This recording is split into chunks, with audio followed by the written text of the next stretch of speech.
One of the many concerns that I constantly hear about is the need to address the environment.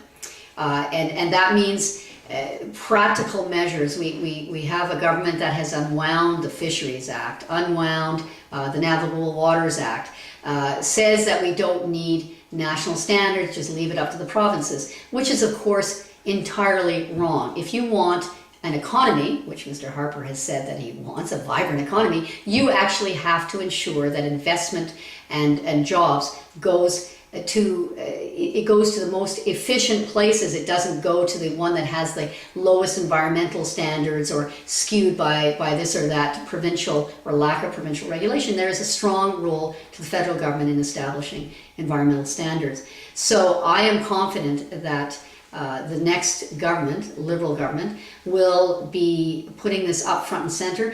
I have said ever since I've been involved in active politics, with my run against Jack Layton in 2006, that we need a Minister of Environment on a par with the Minister of Finance. It cannot be a subject matter that is sort of always being forgotten about. We need to say this is something that informs all our economic decisions. It informs our social decisions in locating social housing near good transit and all. It's something that our younger generation is growing up with as part of their approach to life, and so our federal government has to get into the game. One area that I think the federal government can do to ensure that investment is not skewed in the wrong way towards areas that have less stringent, shall we say, environmental regulations is to establish carbon price. Everybody says that is the best approach. We have to price carbon so that we are accommodating or accounting for the damage that is done for the environment, so that investment decisions, whether it's in resource extraction or elsewhere, are made according to what is good for our long-term, the ecosystem and the long-term health of our planet.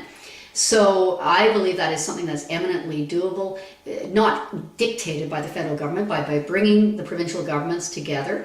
BC has one, Quebec has one, there are various, Alberta has a sort of one. The cap and trade is another way of trying to get at it, but it doesn't seem to work well. Europeans who have had cap and trade for ages have said if they could do it again, they would not do it that way. So a clean price on carbon that escalates slowly and is something that even businesses and investors and the resource companies actually want. That gives them certainty. So I think that is something that we should have the courage to discuss. And once we say goodbye to Mr. Harper, who once said that it was something that we just couldn't discuss, or it was a tax on everything, and of course tried to dumb down the debate entirely, I believe Canadians are ready for adult conversations about what do we do to put a price on carbon and move us away from fossil fuels.